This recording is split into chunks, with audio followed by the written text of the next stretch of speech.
kita kembali lagi khususnya hari ini kita akan membahas yang namanya baking improver. Jadi semua orang tahu ya, baking improver itu khusus untuk adonan bragi atau roti ya. Jadi pernah kita bahas di konten akun Instagram, dosa nggak pakai baking improver. Jadi baking improver itu hal yang benar-benar harusnya itu paten ya kalau di dunia adonan bragi. Meskipun ada beberapa konten atau beberapa kreator yang bilang kalau baking improver itu kurang pas. Jadi bisa kok adonan bragi itu dihasilkan daripada biang atau metode apa yang dihasilkan daripada sebuah sistem itu ya, sistem daripada resep itu sendiri, atau bisa menggunakan oven yang misal ada steam atau gimana gitu ya. Tapi intinya gini, kalau kita mau pakai baking improver atau enggak itu kembali ke masing-masing individu. Tapi jangan sampai kita bilang kalau pakai baking improver itu salah, karena itu hal yang kayak gimana ya.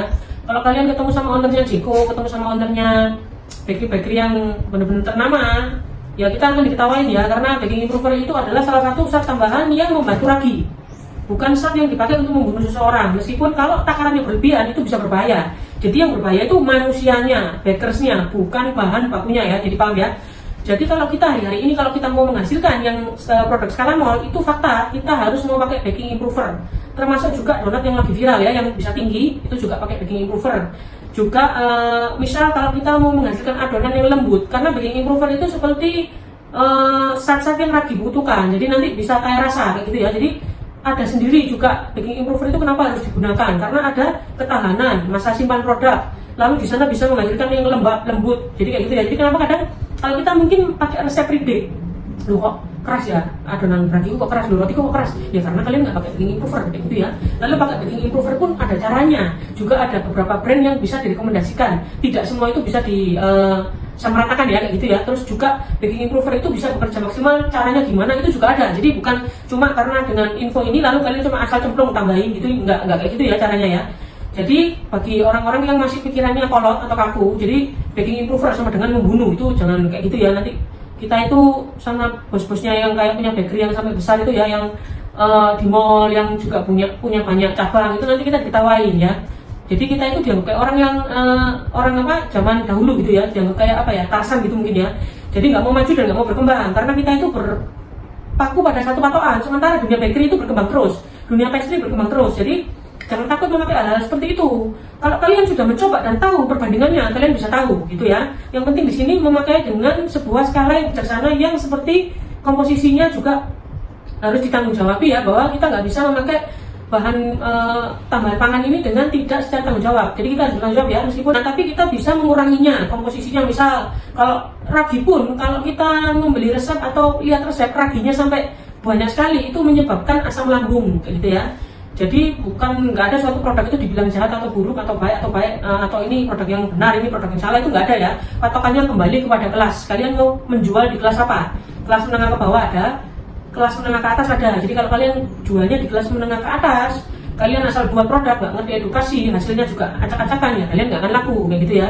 Kalau kalian hobi baking, mengerjakan resep cuma untuk berdasarkan passion atau hobi, ya silakan. Kalau mau dimakan sendiri ya nggak perlu pakai bahan tambahan kayak gitu ya. Tapi kalau kalian itu memang mau lagi menekuni bisnis di dunia bakery atau pastry, kalian mau pakai bahan tambahan, khususnya di sini kita bahas baking improver, ya itu harus kayak gitu ya. Karena ada sedikit-sedikit yang kayak kalau kita cek-cek gitu ya, tim cek Instagram, cek YouTube, cek konten kreator juga, cek-cek yang lainnya juga, kita merasa geli gitu ya, karena ada yang menjatuhkan, ada konten yang saling menjatuhkan bahwa baking improver itu jahat gitu ya. Padahal kalau kita ngomong ya, kita sudah ulas di kemarin-kemarin ya, kalau baking improver jahat, lebih jahat margarin daripada baking improver gitu ya. Jadi jangan saling menjatuhkan bahan baku, yang perlu dijatuhkan adalah manusianya. Ketika manusia tidak bertanggung jawab memakai bahan itu, produknya itu tidak bisa dipertanggungjawabkan juga kayak gitu ya. Jadi kembali lagi, Min pakai baking improver apa enggak? Kalau mau diedukasi dengan nyata, dan kalau mau menghasilkan yang layak jual, pakailah baking improver kayak gitu ya. Karena baking improver itu sangat-sangat membantu ketahanan produk sobat baker, juga sangat-sangat membantu maksimal ragi, sehingga ragi itu penggunaannya tidak banyak. Karena ketika penggunaan ragi banyak, kalian akan menyebabkan pada customer itu suatu komplikasi yang namanya asam lambung ya, jadi sebah. Kenapa kita bisa bilang gini? Kita sudah coba aneka adonan roti dari kelas atas sampai kelas paling bawah. Biasanya kelas homemade itu yang membuat asam lambung itu naik ya, karena mereka merasa nggak usah pakai bahan tambahan, lalu raginya dibanyakin, prosesnya cepat. Itu salah teman ya. Lalu juga di sini saya juga concern karena saya juga mengidap suatu yang namanya celiac atau yang namanya autoimun ya. Jadi ngomong kayak gini tuh harus berhati-hati ya. Jadi ketika kita mengurangi kondisi ragi, kita menggantikan posisinya dengan baking improver, kita akan mendapatkan skala adonan beragi yang sangat maksimal gitu ya. Jadi jangan melulu kita pikirannya kaku ya, jangan ya. Jadi baking improver itu apa? Kalian cek konten di bawah, caption di bawah. Kalian juga bisa pantengin Instagram kita di kursus baking private. Lalu kalau mau edukasi yang real, yang berbelakang, kalian bisa follow ya. Lalu juga kalian bisa ikuti juga Instagram, ada TikTok juga. Jangan lupa bahwa produk skala mol itu tidak seperti yang kalian bayangkan. Jadi produk skala mol itu dihasilkan oleh sebuah racikan ya, bukan oleh satu bahan ini dilarang, bahan ini nggak boleh, bukan itu ya. Oke, jadi jangan lupa cek caption. Kalau mau komen masalah baking improver, mau debat juga bisa komen di bawah. Mau juga ngomong masalah brand apa yang bagus bisa komen di bawah ya. Nanti dibahas lebih lanjut ya, karena ini waktunya cuma singkat. Oke, see you.